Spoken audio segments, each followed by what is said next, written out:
I am Helena. I'm 23 years old. When I was about 15, I started using Tumblr. I had an eating disorder since I was pretty young. There's a lot of messages that said, if you feel bad about your body, that means you're trans. I was just going through this period of like, I don't like how I'm treated as a cis person. I don't want to be cis because cis means you're uncool and you're privileged and you're an oppressor and you're bad, and I don't want to be that. In that way, I was really incentivized to try to figure out a way to make my voice heard in these communities. And obviously, I can't change my race. I can't really change my sexuality. So the only thing left was to start playing around with the gender stuff. So I decided to call myself a demi-girl, which is one of the 40 million genders. And that basically means that I'm mostly a girl, but I'm a little bit not a girl, which is just like, what does that even mean? And then after that, I went to demi-boy. And then after that, I went to gender fluid. And after that, I eventually went to trans boy. But all of this took like 2 or 3 years of just going through this repetitive cycle of changing this identity and changing it again. And it was just never enough.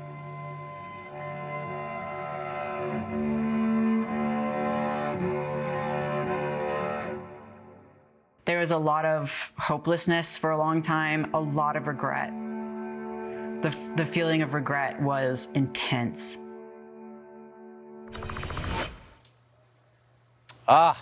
It's a moving interview, and there's a lot more of it in the episode. Helena joins us on set now. Helena, thanks so much for coming on. There's something so sad about that. First of all, thank you for speaking up, because your voice does matter, I think, in this conversation. But you felt what every young woman I've ever met felt at a certain age, which is uncomfortable with yourself. And it feels like you were exploited at that moment of weakness. Yeah, absolutely. I mean, as you said, it's completely normal for not only young girls, but often young boys too, to feel uncomfortable with themselves, uncomfortable with their body. But we have this ideology that is especially prevalent online that says that if you have those feelings, that means you're trans. I mean, there are literally people who say, if you don't even like your voice on a recording, that's a sign of gender dysphoria, and you need to go see a medical professional because you're trans. Talk about taking advantage of people. So how do you, and this is all explained in greater depth in the documentary, but how do you feel now at 23 looking back on what happened?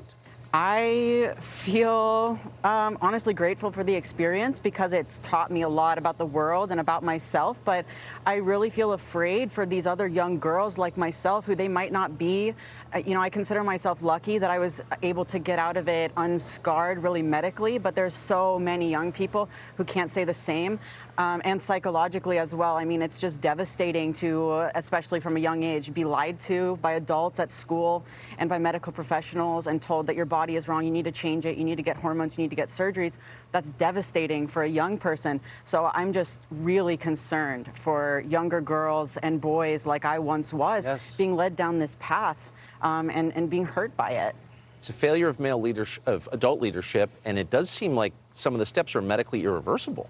Absolutely. I mean, there's all sorts of, you know, the White House actually just put out a chart yesterday that says that some of these steps are reversible or partially reversible, but that's such an oversimplification of the truth. I mean, when you go on a cross-sex hormone, like that's going to give you not just physical changes, but psychological experiences that you can't just act like they never happened. You can't just take it back. Yes. And especially with surgeries, you know, a breast implant after a mastectomy is not the same thing as never having your breast taken off in the first place.